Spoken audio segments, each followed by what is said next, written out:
আসসালামু আলাইকুম রহমতুল্লাহ। প্রিয় দর্শক, আজকে আমরা দাজ্জাল সম্পর্কে বিস্তারিত জানব। আখেরি জামানায় কিয়ামতের নিকটবর্তী সময়ে মিথ্যুক দাজ্জালের আবির্ভাব ঘটবে। দাজ্জালের আগমন কিয়ামত নিকটবর্তী হওয়ার সবচেয়ে বড় আলামত। মানব জাতির জন্য দাজ্জালের চেয়ে অধিক বড় বিপদ আর নেই। বিশেষ করে সে সময় যে সমস্ত মুমিন জীবিত থাকবে তাদের জন্য ঈমান নিয়ে টিকে থাকা অত্যন্ত কঠিন হয়ে পড়বে। সমস্ত নবী আপন উম্মতকে দাজ্জালের ভয় দেখিয়েছেন। আমাদের নবী সাল্লাল্লাহু আলাইহি ওয়াসাল্লাম ও দাজ্জালের ফিতনা থেকে সতর্ক করেছেন এবং তার অনিষ্ট থেকে বাঁচার উপায়ও বলে দিয়েছেন। ইবনে ওমর রাদিয়াল্লাহু আনহু নবী করিম সাল্লাল্লাহু আলাইহি ওয়াসাল্লাম হতে বর্ণনা করেন, একদা নবী করিম সাল্লাল্লাহু আলাইহি ওয়াসাল্লাম দাঁড়িয়ে আল্লাহর যথাযোগ্য প্রশংসা করলেন। অতঃপর দাজ্জালের আলোচনা করতে গিয়ে বললেন, আমি তোমাদেরকে তার ফিতনা থেকে সাবধান করছি। সকল নবী তাদের উম্মতকে দাজ্জালের ভয় দেখিয়েছেন, কিন্তু আমি তোমাদের কাছে দাজ্জালের একটি পরিচয়ের কথা বলবো যা কোনো নবী তার উম্মতকে বলেন নাই। তা হলো দাজ্জাল অন্ধ হবে, আর আমাদের মহান আল্লাহ অন্ধ নন। নওয়াস বিন সামআন রাদিয়াল্লাহু আনহু বলেন, একদা রাসূলুল্লাহ সাল্লাল্লাহু আলাইহি ওয়াসাল্লাম সকালবেলা আমাদের কাছে দাজ্জালের বর্ণনা করলেন। তিনি তার ফিতনাকে খুব বড় করে তুলে ধরলেন। বর্ণনা শুনে আমরা মনে করলাম নিকটস্থ খেজুরের বাগানের পাশেই হয়তো সে অবস্থান করছে। আমরা রাসূল সাল্লাল্লাহু আলাইহি ওয়াসাল্লামের নিকট থেকে চলে গেলাম। কিছুক্ষণ পর আমরা আবার তার কাছে গেলাম। এবার তিনি আমাদের অবস্থা বুঝে জিজ্ঞেস করলেন, তোমাদের কি হলো? আমরা বললাম, হে আল্লাহর রাসূল, আপনি যেভাবে দাজ্জালের আলোচনা করেছেন তা শুনে আমরা ভাবলাম হতে পারে সে খেজুরের বাগানের ভিতরেই রয়েছে। নবীজি সাল্লাল্লাহু আলাইহি ওয়াসাল্লাম বললেন, দাজ্জাল ছাড়া তোমাদের উপর আমার আরো ভয় রয়েছে। আমি তোমাদের মাঝে জীবিত থাকতেই যদি দাজ্জাল আগমন করে তাহলে তোমাদেরকে ছাড়া আমি একাই তার বিরুদ্ধে ঝগড়া করব, আর আমি চলে যাওয়ার পর যদি সে আগমন করে তাহলে প্রত্যেক ব্যক্তি নিজেকে হেফাজত করবে, আর আমি চলে গেলে আল্লাহই প্রতিটি মুসলিমকে হেফাজতকারী হিসেবে যথেষ্ট। এবার আমরা দাজ্জালের পরিচয় সম্পর্কে জানব। দাজ্জাল মানব জাতিরই একজন হবে। মুসলমানদের কাছে তার পরিচয় তুলে ধরার জন্য এবং তার ফিতনা থেকে তাদেরকে সতর্ক করার জন্য নবীজি সাল্লাল্লাহু আলাইহি ওয়াসাল্লাম তার পরিচয় বিস্তারিতভাবে বর্ণনা করেছেন। মুমিন বান্দাগণ তাকে দেখে সহজেই চিনতে পারবে এবং তার ফিতনা থেকে নিরাপদে থাকবে। নবীজি সাল্লাল্লাহু আলাইহি ওয়াসাল্লাম তার যে সমস্ত পরিচয় উল্লেখ করেছেন মুমিনগণ তা পূর্ণ অবগত থাকবে। দাজ্জাল অন্যান্য মানুষের তুলনায় স্বতন্ত্র বৈশিষ্ট্যের অধিকারী হবে। জাহেল, মূর্খ ও হতভাগ্য ব্যতীত কেউ দাজ্জালের ধোঁকায় পড়বে না। নবীজি সাল্লাল্লাহু আলাইহি ওয়াসাল্লাম দাজ্জালকে স্বপ্নে দেখে তার শারীরিক গঠনের বর্ণনাও প্রদান করেছেন। তিনি বলেন, দাজ্জাল হবে বৃহদাকার একজন যুবক পুরুষ, শরীরের রং হবে লাল বেটে, মাথার চুল হবে কোকড়া, কপাল হবে উঁচু, বক্ষ হবে প্রশস্ত, চক্ষু হবে টেরা এবং আঙ্গুর ফলের মতো উঁচু। দাজ্জাল নির্বংশ হবে, তার কোনো সন্তান থাকবে না। এবার দাজ্জালের আগমনের সময় মুসলমানদের কি অবস্থা হবে সে সম্পর্কে জানব। দাজ্জালের আগমনের পূর্ব মুহূর্তে মুসলমানদের অবস্থা খুব ভালো থাকবে। তারা পৃথিবীতে শক্তিশালী এবং বিজয়ী থাকবে। সম্ভবত এই শক্তির পতন ঘটানোর জন্যই দাজ্জালের আবির্ভাব ঘটবে। দাজ্জালের কোন চোখ কানা থাকবে সে সম্পর্কে এবার জেনে নেই। বিভিন্ন হাদিসে দাজ্জালের চোখ অন্ধ হওয়ার কথা বর্ণিত হয়েছে। কোন কোন হাদিসে বলা হয়েছে দাজ্জাল অন্ধ হবে, কোন হাদিসে আছে তার ডান চোখ অন্ধ হবে, আবার কোন হাদিসে আছে তার বাম চোখ অন্ধ হবে। মোট কথা তার একটি চোখ দূষিত হবে। তবে ডান চোখ অন্ধ হওয়ার হাদিসগুলো বুখারী ও মুসলিম শরীফে বর্ণিত হয়েছে। মোট কথা দাজ্জালের অন্যান্য লক্ষণগুলো কারো কাছে অস্পষ্ট থেকে গেলেও অন্ধ হওয়ার বিষয়টি কারো কাছে অস্পষ্ট হবে না। দাজ্জালের দু চোখের মাঝখানে যা লেখা থাকবে। তাছাড়া দাজ্জালকে চেনার সবচেয়ে বড় আলামত হলো তার কপালে কাফ ফা র লেখা থাকবে। অপর বর্ণনায় আছে তার কপালে কাফ ফা রা এই তিনটি বর্ণ লেখা থাকবে। প্রতিটি মুসলিম ব্যক্তি তা পড়তে পারবে। অপর বর্ণনায় আছে, শিক্ষিত অশিক্ষিত সকল মুসলিম ব্যক্তি তা পড়তে পারবে। মোট কথা, আল্লাহ মুমিনের জন্য অন্তর্দৃষ্টি খুলে দিবেন, ফলে সে সহজেই দাজ্জালকে দেখে চিনতে পারবে। যদিও ইতিপূর্বে সে ছিল অশিক্ষিত কাফের ও মুনাফেক লোক, তা দেখেও পড়তে পারবে না।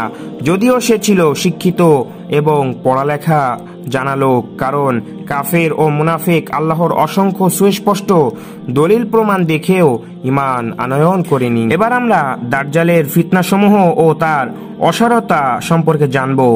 আদম সৃষ্টি থেকে কিয়ামত পর্যন্ত মানব জাতির জন্য দাজ্জালের চেয়ে বড় ফিতনা আর নেই। সে এমন অলৌকিক বিষয় দেখাবে যা দেখে মানুষ দিশেহারা হয়ে পড়বে। দাজ্জাল নিজেকে প্রভু ও আল্লাহ হিসেবে দাবি করবে।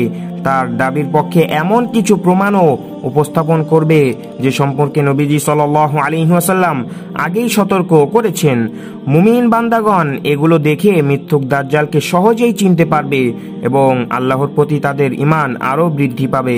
কিন্তু দুর্বল ঈমানদার লোকেরা বিভ্রান্তিতে পড়ে ঈমান হারা হবে।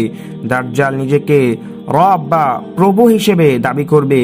ঈমানদারের কাছে এ দাবিটি সুস্পষ্ট দিবালোকের মতো মিথ্যা বলে প্রকাশিত হবে।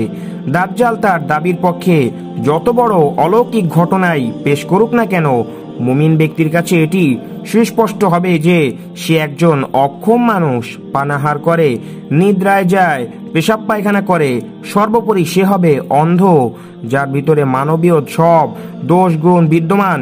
সে কিভাবে রব এবং আল্লাহ হতে পারে? একজন সত্যিকার মুমিনের বিশ্বাস হলো মহান আল্লাহ সর্বপ্রকার মানবীয় দোষ ত্রুটি হতে সম্পূর্ণ মুক্ত। কোনো সৃষ্ট জীবী তার মতো নয়। আল্লাহকে দুনিয়ার জগতে কোনো মানুষের পক্ষে দেখাও সম্ভব নয়। দাজ্জাল বর্তমান কোথায় আছে সে সম্পর্কে আমরা জেনে নিই। ফাতেমা বিনতে কায়েস রাদিয়াল্লাহু আনহু হতে বর্ণিত, তিনি বলেন, আমি মসজিদে গমন করে নবীজি সাল্লাল্লাহু আলাইহি ওয়াসাল্লামের সাথে নামাজ আদায় করলাম। আমি ছিলাম মহিলাদের কাতারে। তিনি নামাজ শেষে হাসতে হাসতে মিম্বারে উঠে বসলেন। প্রথমে তিনি বললেন, প্রত্যেকেই যেন আপন আপন জায়গায় বসে থাকে। অতঃপর তিনি বললেন, তোমরা কি জানো আমি কেন তোমাদেরকে একত্রিত করেছি? তারা বললেন, আল্লাহ এবং তার রাসূলই ভালো জানেন। অতঃপর তিনি বললেন, আমি তোমাদেরকে এ সংবাদ দেওয়ার জন্য একত্রিত করেছি যে তামিমদারি ছিল একজন খ্রিস্টান লোক। সে আমার কাছে আগমন করে ইসলাম গ্রহণ করেছে।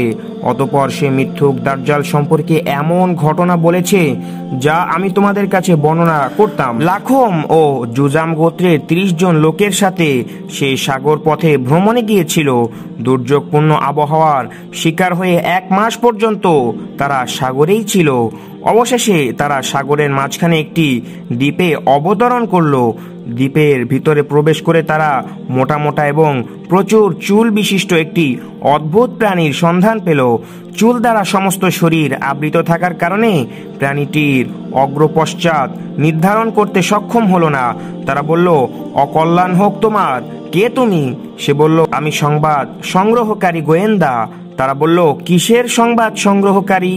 অতঃপর প্রাণীটি দ্বীপের মধ্যে একটি ঘরের দিকে ইঙ্গিত করে বলল, হে লোক সকল, তোমরা এই ঘরের ভিতরে অবস্থানরত লোকটির কাছে যাও। সে তোমাদের কাছ থেকে সংবাদ সংগ্রহ করার জন্য অধীর আগ্রহে অপেক্ষা করছে। তামিমদারি বলেন, প্রাণীটি যখন একজন লোকের কথা বলল তখন আমাদের ভয় হলো যে সে হতে পারে একটি শয়তান। তথাপিও আমরা ভীত হয়ে দ্রুত অগ্রসর হয়ে ঘরটির ভিতরে প্রবেশ করলাম। সেখানে প্রবেশ করে আমরা বৃহদাকার একটি মানুষ দেখতে পেলাম। এত বড় আকৃতির মানুষ আমরা ইতিপূর্বে আর কখনো দেখিনি। তার হাত দুটিকে ঘাড়ের সাথে একত্রিত করে হাঁটু এবং গোড়ালির মধ্যবর্তী স্থানে লোহার শিকল দ্বারা বেঁধে রাখা হয়েছে। আমরা বললাম, মরণ হোক তোমার, কে তুমি? সে বলল, তোমরা আমার কাছে আসতে অক্ষম হয়েছ, তাই আগে তোমাদের পরিচয় দাও। আমরা বললাম, আমরা একদল আরব মানুষ নৌকায় আরোহণ করলাম। সাগরের প্রচণ্ড ঢেউ আমাদেরকে নিয়ে 1 মাস পর্যন্ত খেলা করলো। অবশেষে তোমার দ্বীপে উঠতে বাধ্য হলাম। দ্বীপে প্রবেশ করেই প্রচুর পশম বিশিষ্ট এমন একটি জন্তুর সাক্ষাৎ পেলাম। প্রচুর পশমের কারণে যার অগ্রপশ্চাৎ চেনা যাচ্ছিল না। আমরা বললাম, অকল্যাণ হোক তোমার, কে তুমি? সে বলল, আমি সংবাদ সংগ্রহকারী গোয়েন্দা। আমরা বললাম, কিসের সংবাদ সংগ্রহকারী? অতঃপর প্রাণীটির দ্বীপের মধ্যে এই ঘরের দিকে ইঙ্গিত করে বলল, হে লোক সকল, তোমরা এই ঘরের ভিতরে অবস্থানরত লোকটির কাছে যাও। সে তোমাদের নিকট থেকে সংবাদ সংগ্রহ করার জন্য অধীর আগ্রহে অপেক্ষা করছে। তাই আমরা তার ভয়ে তোমার কাছে দ্রুত আগমন করলাম। হতে পারো তুমি একজন শয়তান, এ ভয় থেকেও আমরা নিরাপদ নই। সে বলল, আমাকে তোমরা বাইসান সম্পর্কে সংবাদ দাও। আমরা তাকে বললাম, বাইসানের কি সম্পর্কে জিজ্ঞেস করছো? সে বলল, আমি তথাকার খেজুরের বাগান সম্পর্কে জিজ্ঞাসা করছি। সেখানের গাছগুলো এখনো ফল দেয়? আমরা বললাম, হ্যাঁ। সে বলল, সেদিন বেশি দূরে নয় যেদিন গাছগুলোতে কোনো ফল ধরবে না। অতঃপর সে বলল, আমাকে বুহাইরাতুত তাবারিয়া সম্পর্কে সংবাদ দাও। আমরা তাকে বললাম, বুহাইরাতুত তাবারিয়ার কি সম্পর্কে জিজ্ঞাসা করছো? সে বলল, আমি জানতে চাই সেখানে কি এখনো পানি আছে? আমরা বললাম, তথায় প্রচুর পানি আছে। সে বলল, অচিরেই তথাকার পানি শেষ হয়ে যাবে। সে পুনরায় বলল, আমাকে জুগার নামক ঝর্ণা সম্পর্কে সংবাদ দাও। আমরা তাকে বললাম, সেখানকার কি সম্পর্কে তুমি জানতে চাও? সে বলল, আমি জানতে চাই সেখানে কি এখনো পানি আছে, লোকেরা কি এখনো সে পানি দিয়ে চাষাবাদ করছে? আমরা বললাম, তথায় প্রচুর পানি রয়েছে, লোকেরা সে পানি দিয়ে চাষাবাদ করছে। সে আবার বলল, আমাকে উম্মিদের নবী সম্পর্কে জানাও। আমরা বললাম, সে মক্কায় আগমন করে বর্তমানে মদিনায় হিজরত করেছে। সে বলল, আরবরা কি তার সাথে যুদ্ধ করেছে? বললাম, হ্যাঁ। সে বলল, ফলাফল কি হয়েছে? আমরা তাকে সংবাদ দিলাম যে পার্শ্ববর্তী আরবদের উপর তিনি জয়লাভ করেছেন, ফলে তারা তার আনুগত্য স্বীকার করে নিয়েছে। সে বলল, তাই নাকি? আমরা বললাম, তাই। সে বলল, তার আনুগত্য করাই তাদের জন্য ভালো। এখন আমার কথা শোনো, আমি হলাম দাজ্জাল। অচিরেই আমাকে বের হওয়ার অনুমতি দেওয়া হবে। আমি বের হয়ে 40 দিনের ভিতরে পৃথিবীর সমস্ত দেশ ভ্রমণ করব। তবে মক্কা মদিনায় প্রবেশ করা আমার জন্য নিষিদ্ধ থাকবে। যখনই আমি মক্কা বা মদিনায় প্রবেশ করতে চাইব, তখনই ফেরেশতাগণ কোষমুক্ত তলোয়ার হাতে নিয়ে আমাকে তাড়া করবে। মক্কা মদিনার প্রতিটি প্রবেশ পথে ফেরেশতাগণ পাহারা দিবে। হাদিসের বর্ণনাকারী ফাতেমা বিনতে কায়েস বলেন, নবীজি সাল্লাল্লাহু আলাইহি ওয়াসাল্লাম হাতের লাঠি দিয়ে মিম্বরে আঘাত করতে করতে বললেন, এটাই মদিনা, এটাই মদিনা, এটাই মদিনা, অর্থাৎ এখানে দাজ্জাল আসতে পারবে না। অতঃপর নবীজি সাল্লাল্লাহু আলাইহি ওয়াসাল্লাম মানুষকে লক্ষ্য করে বললেন, তামিমদারির হাদিসটি আমার কাছে খুবই ভালো লেগেছে। তার বর্ণনা আমার বর্ণনার অনুরূপ হয়েছে। বিশেষ করে মক্কা এবং মদিনা সম্পর্কে শুনে রাখো, সে আছে শাম দেশের সাগরে, অর্থাৎ ভূমধ্য সাগরে অথবা আরব সাগরে। তা নয়, সে আছে পূর্ব দিকে, সে আছে পূর্ব দিকে, সে আছে পূর্ব দিকে। এই বলে তিনি পূর্ব দিকে ইঙ্গিত করে দেখালেন। ফাতেমা বিনতে কায়েস রাদিয়াল্লাহু আনহা বলেন, আমি এই হাদিসটি নবীজি সাল্লাল্লাহু আলাইহি ওয়াসাল্লামের নিকট থেকে মুখস্থ করে রেখেছি। এবার আমরা জানব দাজ্জালের যে সমস্ত ক্ষমতা দেখে মানুষ আসলে বিভ্রান্তিতে পড়বে। ক, এক স্থান হতে অন্য স্থানে দ্রুত পরিভ্রমণ। নাওয়াস বিন সামআন থেকে বর্ণিত, নবীজি সাল্লাল্লাহু আলাইহি ওয়াসাল্লামকে দাজ্জালের চলার গতি সম্পর্কে জিজ্ঞাসা করা হলে তিনি বলেন, দ্রুতগামী বাতাস বৃষ্টিকে যেভাবে চালিয়ে নেয়, দাজ্জালের চলার গতিও সেরকম হবে। তিনি আরও সংবাদ দিয়েছেন যে মক্কা এবং মদিনা ব্যতীত পৃথিবীর সমস্ত অঞ্চল সে পরিভ্রমণ করবে। মক্কা এবং মদিনার সমস্ত প্রবেশ পথে ফেরেশতাগণ তলোয়ার হাতে নিয়ে পাহারা দিবে। দাজ্জালের সাথে থাকবে জান্নাত এবং জাহান্নাম। দাজ্জালের সাথে জান্নাত এবং জাহান্নাম থাকবে, প্রকৃত অবস্থা হবে সম্পূর্ণ বিপরীত। দাজ্জালের জাহান্নামের আগুন প্রকৃতপক্ষে সুমিষ্ট পানি এবং জান্নাত হবে জাহান্নামের আগুন। নবীজি সাল্লাল্লাহু আলাইহি ওয়াসাল্লাম বলেন, দাজ্জালের সাথে যা থাকবে তা আমি অবগত আছি। তার সাথে দুটি নদী প্রবাহিত থাকবে। বাহ্যিক দৃষ্টিতে একটিতে সুন্দর পরিষ্কার পানি দেখা যাবে, অন্যটিতে দাউ দাউ করে আগুন জ্বলতে দেখা যাবে। যার সাথে দাজ্জালের সাক্ষাৎ হবে সে যেন দাজ্জালের আগুনে ঝাঁপ দিয়ে পড়ে এবং সেখান থেকে পানি পান করে, কারণ উহা সুমিষ্ট পানি। তার চোখের উপর মোটা আবরণ থাকবে, কপালে কাফের লেখা থাকবে। মূর্খ ও শিক্ষিত সকল ইমানদার লোকই তা পড়তে সক্ষম হবে। দাজ্জাল মৃত ব্যক্তিকে জীবিত করবে। দাজ্জাল তার কর্মকাণ্ডে শয়তানের সহযোগিতা নিবে। শয়তান কেবল মিথ্যা এবং গোমরাহি এবং কুফরি কাজে সাহায্য করে থাকে। নবীজি সাল্লাল্লাহু আলাইহি ওয়াসাল্লাম বলেন, দাজ্জাল মানুষের কাছে গিয়ে বলবে, আমি যদি তোমার মৃত পিতামাতাকে জীবিত করে দেখাই, তাহলে কি তুমি আমাকে প্রভু হিসেবে মানবে? সে বলবে, অবশ্যই মানব। এ সুযোগে শয়তান তার পিতামাতার আকৃতি ধরে সন্তানকে বলবে, হে সন্তান, তুমি তার অনুসরণ করো, সে তোমার প্রতিপালক। মুমিনরা বলবে, হে আল্লাহ, আমরা আপনার কাছে দাজ্জালের ফিতনা থেকে আশ্রয় চাই। জড় পদার্থ ও পশুরাও দাজ্জালের ডাকে সাড়া দেবে। দাজ্জালের ফিতনার মাধ্যমে আল্লাহ তার বান্দাদেরকে পরীক্ষা করবেন। দাজ্জাল আকাশকে আদেশ দিবে বৃষ্টি বর্ষণ করার জন্য। আকাশ তার আদেশে বৃষ্টি বর্ষণ করবে। জমিনকে ফসল উৎপন্ন করতে বলবে, জমিন ফসল উৎপন্ন করবে। চতুষ্পদ জন্তুকে ডাক দিলে তারা দাজ্জালের ডাকে সাড়া দিবে। ধ্বংসপ্রাপ্ত ঘর বাড়িকে তার নিচে লুকায়িত গুপ্তধন বের করতে বলবে। নবীজি সাল্লাল্লাহু আলাইহি ওয়াসাল্লাম বলেন, দাজ্জাল এক জনসমাজে গিয়ে মানুষকে তার প্রতি ঈমান আনয়নের আহ্বান জানাবে। এতে তারা ঈমান আনবে। দাজ্জাল তাদের উপর বৃষ্টি বর্ষণ করার জন্য আকাশকে আদেশ দিবে। আকাশ বৃষ্টি বর্ষণ করবে, জমিন ফসল উৎপন্ন করবে এবং তাদের পশুপাল এবং চতুষ্পদ জন্তুগুলো অধিক মোটা তাজা হবে এবং পূর্বের তুলনায় বেশি দুধ প্রদান করবে। অতঃপর অন্য একটি জনসমাজে গিয়ে মানুষকে তার প্রতি ঈমান আনয়নের আহ্বান জানাবে। লোকেরা তার কথা প্রত্যাখ্যান করবে। দাজ্জাল তাদের নিকট থেকে ব্যর্থ হয়ে ফেরত আসবে। এতে তারা চরম অভাবে পড়বে। তাদের ক্ষেত খামারে চরম ফসলহানি দেখা দিবে। দাজ্জাল পরিত্যক্ত ভূমিকে তার নিচে লুকায়িত গুপ্তধন বের করতে বলবে। গুপ্তধনগুলো বের হয়ে মৌমাছির দলের ন্যায় তার পিছে পিছে চলতে থাকবে। দাজ্জাল একজন মুমিন যুবককে হত্যা করে পুনরায় জীবিত করবে। নবীজি সাল্লাল্লাহু আলাইহি ওয়াসাল্লাম বলেন, দাজ্জাল বের হয়ে মদিনার দিকে অগ্রসর হবে। যেহেতু মদিনায় দাজ্জালের প্রবেশ নিষেধ, তাই সে মদিনার নিকটবর্তী একটি স্থানে অবস্থান করবে। তার কাছে একজন মুমিন লোক গমন করবেন। তিনি হবেন ওই জামানার সর্বোত্তম মুমিন। দাজ্জালকে দেখে তিনি বলবেন, আমি সাক্ষ্য দিচ্ছি যে তুমি সেই দাজ্জাল যার সম্পর্কে রাসূল সাল্লাল্লাহু আলাইহি ওয়াসাল্লাম আমাদেরকে সাবধান করেছেন। তখন দাজ্জাল উপস্থিত মানুষকে লক্ষ্য করে বলবে, আমি যদি একে হত্যা করে জীবিত করতে পারি, তাহলে কি তোমরা আমার ব্যাপারে কোনো সন্দেহ পোষণ করবে? লোকেরা বলবে, না। অতঃপর সে উক্ত মুমিনকে হত্যা করে পুনরায় জীবিত করবে। এ পর্যায়ে যুবকটি বলবে, আল্লাহর শপথ, তুমি যে মিথ্যুক দাজ্জাল, এ সম্পর্কে আমার বিশ্বাস আগের তুলনায় আরো মজবুত হলো। দাজ্জাল তাকে দ্বিতীয়বার হত্যা করার চেষ্টা করবে, কিন্তু তাকে হত্যা করতে সক্ষম হবে না।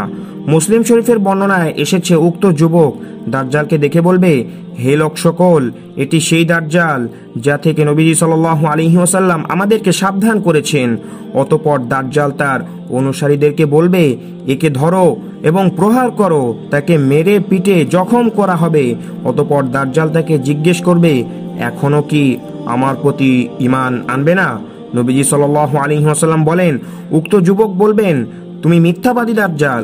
তারপর দাজ্জালের আদেশে তার মাথায় করাত লাগিয়ে দ্বিখণ্ডিত করে ফেলবে। দাজ্জাল দুখণ্ডের মাঝ দিয়ে হাঁটাহাঁটি করবে। অতঃপর বলবে, উঠে দাঁড়াও। তিনি উঠে দাঁড়াবেন। দাজ্জাল বলবে, এখনো ঈমান আনবে না? তিনি বলবেন, তুমি মিথ্যুক দাজ্জাল হওয়ার ব্যাপারে এখন আমার বিশ্বাস আরো বৃদ্ধি পেয়েছে। অতঃপর তিনি বলবেন, হে লোক সকল, আমার পরে আর কারো সাথে এরূপ করতে পারবে না। অতঃপর দাজ্জাল তাকে পাকড়াও করে আবার জবেহ করার চেষ্টা করবে, কিন্তু তার গলায় জবেহ করার স্থানটি তামায় পরিণত হয়ে যাবে। কাজেই সে জবেহ করতে ব্যর্থ হবে। অতঃপর তার হাতে পায়ে ধরে জাহান্নামে নিক্ষেপ করবে। লোকেরা মনে করবে তাকে জাহান্নামের আগুনে নিক্ষেপ করা হয়েছে, অথচ সে জান্নাতে নিক্ষিপ্ত হয়েছে। নবীজি সাল্লাল্লাহু আলাইহি ওয়াসাল্লাম বলেন, এই ব্যক্তি হবে পৃথিবীতে সেদিন সবচেয়ে মহা সত্যের সাক্ষ্য দানকারী মুমিন। দাজ্জাল কোথা থেকে বের হবে সে সম্পর্কে এখন আমরা জানবো। দাজ্জাল বের হওয়ার স্থান সম্পর্কে রাসূল সাল্লাল্লাহু আলাইহি ওয়াসাল্লাম বর্ণনা দিয়েছেন। সে পূর্বের দিকের পারস্য দেশ থেকে বের হবে। সে স্থানটির নাম হবে খোরাসান। সেখান থেকে বের হয়ে সমগ্র দুনিয়া ভ্রমণ করবে, তবে মক্কা এবং মদিনায় প্রবেশ করতে পারবে না। ফেরেশতাগণ সেদিন মক্কা মদিনার প্রবেশ পথ সমূহে তরবারি নিয়ে পাহারা দিবে। নবীজি সাল্লাল্লাহু আলাইহি ওয়াসাল্লাম বলেন, পূর্বের কোন একটি দেশ থেকে দাজ্জালের আবির্ভাব ঘটবে, যার বর্তমান নাম খোরাসান। দাজ্জাল মক্কা ও মদিনায় প্রবেশ করতে পারবে না। সহিহ হাদিসের বিবরণ অনুযায়ী দাজ্জালের জন্য মক্কা ও মদিনাতে প্রবেশ নিষিদ্ধ থাকবে। মক্কা ও মদিনা ব্যতীত পৃথিবীর সকল স্থানেই সে প্রবেশ করবে। ফাতেমা বিনতে কায়েস রাদিয়াল্লাহু আনহা কর্তৃক বর্ণিত দাজ্জালের হাদিসে এসেছে, অতঃপর দাজ্জাল বলল, আমি হলাম দাজ্জাল, অচিরেই আমাকে বের করার অনুমতি দেওয়া হবে। আমি বের হয়ে 40 দিনের ভিতরে পৃথিবীর সমস্ত দেশ ভ্রমণ করব, তবে মক্কা মদিনায় প্রবেশ করা আমার জন্য নিষিদ্ধ থাকবে। যখনই আমি মক্কা বা মদিনায় প্রবেশ করতে চাইব, তখনই কোষমুক্ত তলোয়ার হাতে নিয়ে ফেরেশতাগণ আমাকে তাড়া করবে। মক্কা মদিনার প্রতিটি প্রবেশ পথে ফেরেশতাগণ পাহারা দিবে। সে সময় মদিনা শরীফ 3 বার কেঁপে উঠবে এবং প্রত্যেক মুনাফিক এবং কাফেরদেরকে বের করে দিবে। যারা দাজ্জালের নিকট যাবে এবং তার ফিতনায় পড়বে, তাদের অধিকাংশই হবে মহিলা। দাজ্জালের ফিতনা থেকে বাঁচানোর জন্য পুরুষেরা তাদের স্ত্রী, মা, বোন, কন্যা, ফুফু এবং অন্যান্য স্বজন মহিলাদেরকে রশি দিয়ে বেঁধে রাখবে। দাজ্জাল পৃথিবীতে কতদিন থাকবে সে সম্পর্কে এখন আমরা জানবো। সাহাবীগণ রাসূলুল্লাহ সাল্লাল্লাহু আলাইহি ওয়াসাল্লামকে জিজ্ঞেস করেছেন, দাজ্জাল পৃথিবীতে কতদিন অবস্থান করবে? উত্তরে তিনি বলেছেন, সে 40 দিন অবস্থান করবে। প্রথম দিনটি হবে 1 বছরের মতো লম্বা, দ্বিতীয় দিনটি হবে 1 মাসের মতো, তৃতীয় দিনটি হবে 1 সপ্তাহের মতো, আর বাকি দিনগুলো দুনিয়ার স্বাভাবিক দিনের মতোই হবে। আমরা বললাম, যে দিনটি 1 বছরের মতো দীর্ঘ হবে সেদিন কি একদিনের নামাজই যথেষ্ট হবে? উত্তরে তিনি বললেন, না, বরং তোমরা অনুমান করে সময় নির্ধারণ করে নামাজ পড়বে। কারা দাজ্জালের অনুসরণ করবে সে সম্পর্কে আমরা এখন জানবো। দাজ্জালের অধিকাংশ অনুসারী হবে ইয়াহুদি, তুর্কি এবং অনারব লোক। তাদের অধিকাংশই হবে গ্রাম্য, মূর্খ এবং মহিলা। ইহুদিরা মিথ্যুক কানা দাজ্জালের অপেক্ষায় রয়েছে। তাদের বিশ্বাস অনুযায়ী দাজ্জাল হবে তাদের বাদশাহ। তার নেতৃত্বে তারা বিশ্ব পরিচালনা করবে। নবীজি সাল্লাল্লাহু আলাইহি ওয়াসাল্লাম বলেন, দাজ্জালের অধিকাংশ অনুসারী হবে ইয়াহুদি এবং মহিলা। তিনি আরো বলেন, ইস্পাহানের 70,000 ইয়াহুদি দাজ্জালের অনুসরণ করবে। তাদের সবার পরনে থাকবে সেলাইবিহীন চাদর। গ্রাম্য অশিক্ষিত লোকেরা মূর্খতার কারণে এবং দাজ্জালের পরিচয় সম্পর্কে তাদের জ্ঞান না থাকার কারণে দাজ্জালের অলৌকিক ক্ষমতা দেখে তারা ফিতনায় পড়বে। মহিলাদের ব্যাপারটিও অনুরূপ, তারা সহজেই যে কোনো জিনিস দেখে প্রভাবিত হয়ে থাকে। এবার আমরা জানবো দাজ্জালের ফিতনা থেকে বাঁচার উপায় সম্পর্কে। নবীজি সাল্লাল্লাহু আলাইহি ওয়াসাল্লাম দাজ্জালের ফিতনা থেকে রেহাই পাওয়ার উপায়ও বলে দিয়েছেন। তিনি উম্মতকে একটি সুস্পষ্ট দিনের উপর রেখে গেছেন, সকল প্রকার কল্যাণের পথ প্রদর্শন করেছেন এবং সকল অকল্যাণের পথ হতে সতর্ক করেছেন। উম্মতের উপর যেহেতু দাজ্জালের ফিতনা সবচেয়ে বড়, তাই তিনি দাজ্জালের ফিতনা থেকে কঠোরভাবে সাবধান করেছেন এবং দাজ্জালের লক্ষণগুলো সুস্পষ্ট করে বর্ণনা করেছেন, যাতে মুমিন বান্দাদের জন্য এই প্রতারক, ধোঁকাবাজ এবং মিথ্যুক দাজ্জালকে চিনতে কোনরূপ অসুবিধা না হয়। ইমাম সাফারাইনি রাহিমাহুল্লাহ বলেন, প্রতিটি বিজ্ঞ মুসলিমের উচিত তার ছেলে মেয়ে, স্ত্রী, পরিবার এবং সকল নারী পুরুষদের জন্য দাজ্জালের হাদিসগুলো বর্ণনা করা। বিশেষ করে ফিতনায় পরিপূর্ণ আমাদের বর্তমান জামানায় দাজ্জালের ফিতনা থেকে বাঁচার উপায়গুলো হলো, নাম্বার 1, ইসলামকে সঠিকভাবে আঁকড়িয়ে ধরা। ইসলামকে সঠিকভাবে আঁকড়িয়ে ধরা এবং ইমানের উপর অটল থাকাই দাজ্জালের ফিতনা থেকে বাঁচার একমাত্র উপায়। যে মুমিন আল্লাহর নাম এবং তার অতুলনীয় সুমহান গুণাবলী সম্পর্কে জ্ঞান অর্জন করবে, সে অতি সহজেই দাজ্জালকে চিনতে পারবে। সে দেখতে পাবে দাজ্জাল খায়, পান করে। মুমিনের আকীদা এই যে আল্লাহ তাআলা পানাহার এবং অন্যান্য মানবীয় দোষ গুণ থেকে সম্পূর্ণ পবিত্র। যে পানাহারের প্রতি মুখাপেক্ষী সে কখনো আল্লাহ বা রব হতে পারে না। দাজ্জাল হবে অন্ধ, আল্লাহ এরূপ দোষ ত্রুটির অনেক ঊর্ধ্বে। আল্লাহর গুণাবলী সম্পর্কে সুস্পষ্ট ধারণার অধিকারী মুমিনগণের মনে প্রশ্ন জাগবে যে নিজের দোষ থেকে মুক্ত হতে পারে না, সে কিভাবে প্রভু হতে পারে? মুমিনের আকীদা এই যে আল্লাহকে দুনিয়ার জীবনে দেখা সম্ভব নয়, অথচ মিথ্যুক দাজ্জালকে মুমিন কাফের সবাই দুনিয়াতে দেখতে পাবে। দ্বিতীয়ত, দাজ্জালের ফিতনা থেকে আশ্রয় প্রার্থনা করা। হযরত আয়েশা রাদিয়াল্লাহু আনহা বলেন, আমি নবীজি সাল্লাল্লাহু আলাইহি ওয়াসাল্লামকে নামাজের ভিতরে দাজ্জালের ফিতনা থেকে আশ্রয় চাইতে শুনেছি। তিনি নামাজের শেষে তাশাহুদে বলতেন, আল্লাহুম্মা ইন্নী আউযু বিকা মিন আযাবিল কবরি ওয়া মিন আযাবিন নারি ওয়া মিন ফিতনাতিল মাহইয়া ওয়াল মামাত ওয়া মিন ফিতনাতিল মাসীহিদ দাজ্জাল। অর্থাৎ, হে আল্লাহ, আমি আপনার কাছে কবরের আযাব, জাহান্নামের আযাব, জীবন মরণের ফিতনা এবং মিথ্যুক দাজ্জালের ফিতনা থেকে আশ্রয় চাই। তৃতীয়ত, দাজ্জাল থেকে দূরে থাকা। নবীজি সাল্লাল্লাহু আলাইহি ওয়াসাল্লাম দাজ্জালের নিকট যেতে নিষেধ করেছেন, কারণ সে এমন একজন লোকের কাছে আসবে যে নিজেকে ঈমানদার মনে করবে। দাজ্জালের কাজ কর্ম দেখে সে বিভ্রান্তিতে পড়ে ঈমান হারা হয়ে যাবে।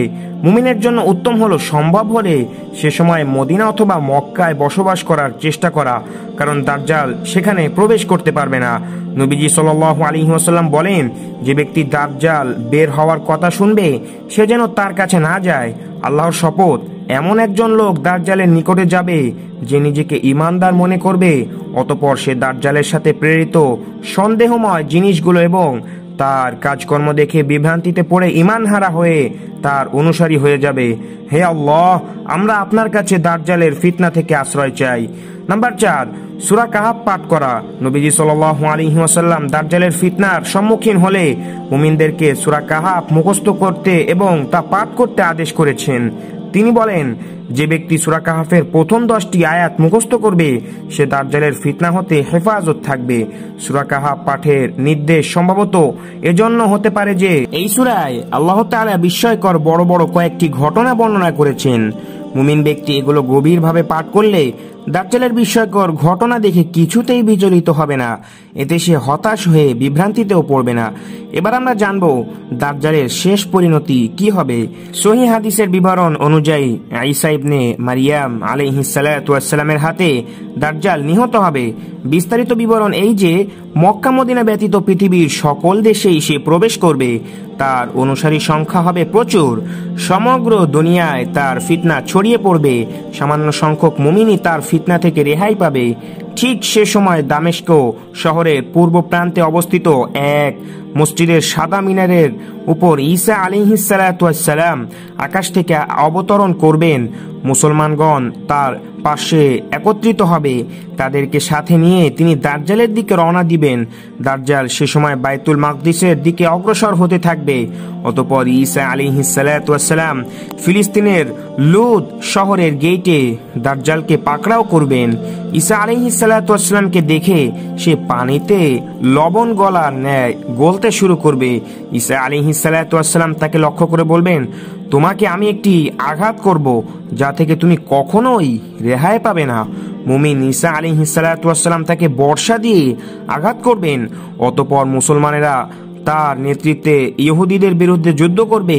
মুসলমানদের হাতে দাজ্জালের বাহিনী, ইহুদির দল পরাজিত হবে। তারা কোথাও পালাবার স্থান পাবে না। গাছের আড়ালে পালানোর চেষ্টা করলে গাছ বলবে, হে মুসলিম, আসো, আমার পিছনে একজন ইহুদি লুকিয়ে আছে, আসো এবং তাকে হত্যা করো। পাথর বা দেয়ালের পিছনে পলায়ন করলে পাথর বা দেয়াল বলবে, হে মুসলিম, আমার পিছনে একজন ইয়াহুদি লুকিয়ে আছে, আসো, তাকে হত্যা করো। তবে গারকাদ নামক গাছ ইহুদিকে গোপন করার চেষ্টা করবে। কেননা সেটি ইহুদিদের বৃক্ষ বলে পরিচিত। সহিহ মুসলিম শরীফে আবু হুরায়রা রাদিয়াল্লাহু আনহু হতে বর্ণিত, নবী করিম সাল্লাল্লাহু আলাইহি ওয়াসাল্লাম বলেন, ততক্ষণ পর্যন্ত কিয়ামত হবে না যতক্ষণ না মুসলমানেরা ইহুদিদের সাথে যুদ্ধ করবে, অতঃপর মুসলমানগণ ইহুদিদেরকে হত্যা করবে। ইহুদিরা গাছ এবং পাথরের আড়ালে পালাতে চেষ্টা করবে, কিন্তু কেউ তাদেরকে আশ্রয় দিবে না। গাছ বা পাথর বলবে, হে মুসলমান, হে আল্লাহর বান্দা, আমার পিছনে একজন ইহুদি লুকিয়ে আছে, আসো এবং তাকে হত্যা করো। তবে গরকাদ নামক গাছের পিছনে লুকালে গরকাদ গাছ কোনো কথা বলবে না, এটি ইহুদিদের গাছ বলে পরিচিত।